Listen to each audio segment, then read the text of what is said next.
SMT Nation, we back. Nation, article from Fierce Wireless, Monica Alvin. It's about Verizon. All right, I really like these types of articles because it takes an angle that I think is often overlooked, and that's customer retention. How likely are customers to leave a company depends on many things: value, cost, what the customer feels they're getting, their experience as a customer care. There's so many factors, right? What type of deals they get, promotions, device upgrades, all that comes into play. Which carrier seems to be struggling with churn? If we had to pick one, who comes to mind? Verizon, right? And historically, they have been the standard, the gold standard by which customers were retained. Very few customers left Verizon, right? Often viewed as having the best network, often viewed as having the most reliable network, the largest network, those types of things. It appears that narrative has shifted a bit. This article covers all of that, and it's great. We're going to highlight some of that for the commentary in today's video. Link to the article will be in the description. Also in the description is the real SMT Buy Me Coffee link. If you want to support your creators directly, that's a great way you could do it. Also, if you're looking for a great deal on wireless service, you can get it from our partner, Mint Mobile. They just upgraded every single one of their unlimited plans. They didn't even touch the pricing. They left pricing the same, and they're giving people more gigs. Who's doing that in this economy? Who's doing that in this industry? Nobody. So we stand with our partner, Mint Mobile. Use our unique partner link. Save some dollars on your wireless bill, and you'll be supporting the channel in the process. All right, so titled, Verizon Grapples with Rising Churn. Is this indeed the case? Well, let's take a look at this, right? Verizon, which historically has been known throughout the industry as being best when it comes to minimizing churn. Things have been different for the last few years. It actually goes all the way back to 2020, 2021. Now, you could argue that it's probably due to a few different factors. Right? One of them most definitely is the fact that AT&T and T-Mobile have really stepped up their game. Their networks have gotten much better. I would say that most improved network has to go to T-Mobile, both in the size and the capacity. We'll throw in reliability too, because they're starting to win root awards. Okay, so they have improved in a tremendous way. AT&T with the FirstNet contract completely changed its mobile footprint, also adding capacity to that coverage improvement. That was a game changer for them as well. So with the network parity kind of coming to a T, what's going to be Verizon's ace in the hole? They're selling for the most expensive pricing. They're a little bit more than AT&T. They're a little bit more than T-Mobile. So if the networks are very, very close, or in some instances, in some markets, one could argue that AT&T, T-Mobile could be better, right? So this is what we've seen. We've seen that the pricing that Verizon has commanded has not resonated with customers. They've moved. They've moved on. They've looked for greener pastures, whether it's to save money and get a similar experience or just get a better experience for whatever money that they're going to spend. So there it is, right? It could be, and there's multiple reasons why a customer would churn. Sometimes it's just cost. Sometimes it's customer experience. We've talked about Verizon's customer care issues and poor retail experience, but they also aren't as competitive in device upgrades, which is another thing that customers want.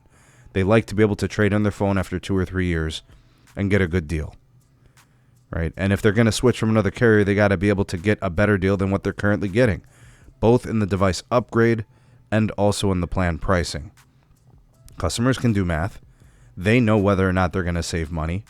And if the networks are similar in performance, that's what they're going to be making their purchasing decisions upon. So here we are in a much more mature network experience position where Verizon has noted accelerated churn. So T-Mobile is going to be reporting their Q1 results, right?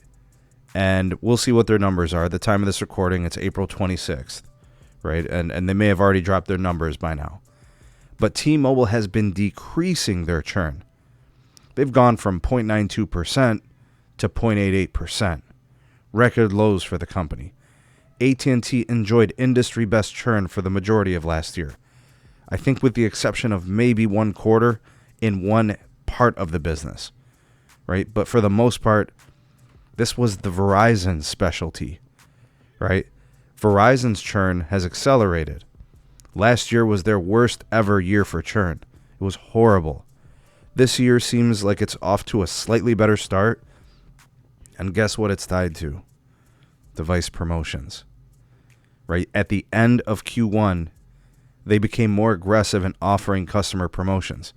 And Verizon says things like, we don't want to have expensive acquisition of customers. We don't want the non-profitable customer, right? They don't want to have to pay much to take share. They want to be selective, and they kind of want to dabble in and out. We've seen promotions in and out within weeks. So they're the architects of the inability to retain customers and lose them in churn. It's become pretty clear Verizon doesn't have a singular problem. Their problem is across a few different areas. The network gap has closed. That's one thing. Their promotions don't sustain through the duration of a quarter, and they're not as attractive as the competition for most of the time. That's another thing. And their pricing is the most expensive within the industry. They do offer great value on some of their plans, but the customer looks at the totality of the offer. And if your customer care isn't very good and they're giving customers the runaround and, you got fee increases to legacy plans, they're kind of shooting themselves in the foot. They've created the churn problem. Verizon has punted on a few parts of these business practices. Their operations, their processes are the reason their churn is high. The consumer is speaking, but Verizon ain't listening. Verizon did offer the Welcome Unlimited to offer a more affordable plan. And that's good that they did that. They also have some ways for lower entry plan based customers to come in with like Visible and other prepaid and MVNO. But from the Verizon branded side, it's the totality. It's all the things mentioned today. And it's because so many of those shortcomings are apparent to customers, they've looked elsewhere. Why else are customers not staying with Verizon? Why are they exploring? It's all of it. For customers that are cost sensitive, they're going to cable. For customers they want better customer care, they're just going anywhere. Right? For customers that are looking for more value, they're shopping around. Right? It's everything. So unless Verizon wants to get more aggressive in promotions, unless they want to get more aggressive with how they build together the sustainability piece of offering device promos, like new and existing customers getting the same deals like what AT&T did, and then they can market that and then they can better compete, but they're not interested. They even said as such. In my estimation, the rest of the year should include Verizon showing, if not worst industry churn, it'll be like behind at least one other carrier. Right? I don't think we're ever going to be seeing a situation where Verizon has industry low churn anymore. I think those days are done. At least while Hans is there. What do you guys think? Your thoughts and opinions in the comment section below are welcome. You are the voice of the people, the SMT Nation. Let your voice be heard.